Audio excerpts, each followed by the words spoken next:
Դատախազը դատարան է հանձնել Սուրբ Աթոռում Հայաստանի նախկին դեսպան Միքայել Մինասյանի հետ հանցակցության փողերի լվացման համար մեղադրվողի քրեական վարույթը։ Հանցավոր ճանապարհով ձեռք բերված 24 միլիոն եվրոն Մինասյանն ու նրա հանցակիցներն օրինականացրել են անշարժ գույք ձեռք բերելու եղանակով, այսպես ձեռք է բերվել նաև Շանթ հեռուստաընկերության 48% բաժնեմասը։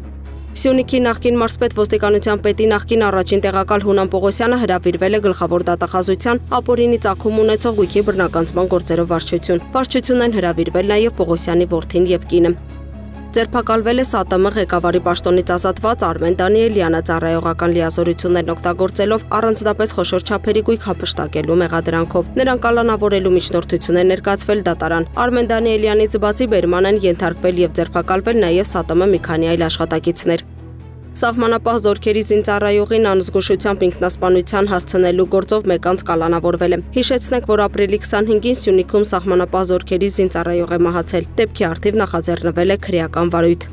Մարմարիկում 2-ամյա երեխայի անհետացման փաստի առթիվ նախաձեռնվել է քրեական վարույթ Կոտայքի մարզի Մարմարիկ գյուղի տարածքում մայիսի 4-ից կորած 2 տարեկան երեխայի որոնողական աշխատանքները շարունակվում են։ Դրանց մասնակցում է 100-ից ավելի փրկարարական ծառայող, այդ թվում ջրափրկարարներ եւ կինոլոգներ, նաեւ կամավորներ, ոստիկանության աշխատակիցներ եւ գյուղի բնակիչներ։ Որոնողական աշխատանքների ընթացքում կիրառվում են նաեւ ԱԹՍ-ներ, ջրափրկարարական նավակ։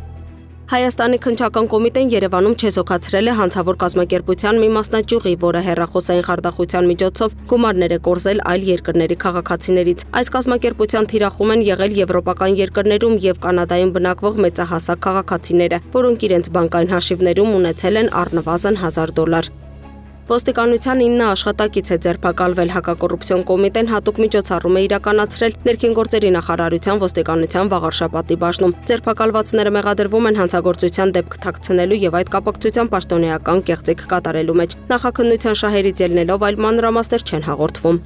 Փաստական տվյալներ են ձեռք բերվել այն մասին, որ Իրանում գտնվող անձը առանձնապես խոշոր չափերով ընդհանուր 15 կիլոգրամ թմրամիջոցը մաքսանենգությամբ տեղափոխել է Հայաստանի Հանրապետություն, որի մի մասը նախատեսված է եղել Հայաստանի տարածքում իրացման, իսկ մյուս մասը առանձնապես խոշոր չափերով 4.3 կիլոգրամ մարիխուանա տեսակի թմրամիջոցը Հայաստանի տարածքով մաքսանենգ ճանապարհով Վրաստան տեղափոխելու համար։ Պարզվել է, որ Գ.Ան եւ Ա.Մ.-ն փորձել են ձեռք բերել մաքսանենգ ճանապարհով Հայաստան տեղափոխված թմրամիջոցներից 95.43 գրամ մարիխուանա տեսակի եւ 96.43 գրամ մեթամֆետամին տեսակի թմրամիջոցները, սակայն ճանապարհին ձերբակալվել են Հայաստանի ներքին գործերի նախարարության ոստիկանության ծառայողների կողմից։ Նույն օրը ԱԿ-ն եւ ՄՕ-ն Հայաստանի տարածքով մաքսանենգ ճանապարհով Վրաստան տեղափոխման համար նախատեսված առանձնապես խոշոր չափերով 4.3 կիլոգրամ մարիխուանա տեսակի թմրամիջոցը չեն կարողացել անցկացնել սահմանով, քանի որ ձերբակալվել են։ ԱԿ-ի եւ ՄՕ-ի նկատմամբ հարուցվել է հանրային քրեական հետապնդում, Գ.Ա.-ի եւ Ա.Մ.-ի նկատմամբ որպես խափանման միջոց է կիրառվել կալանքը։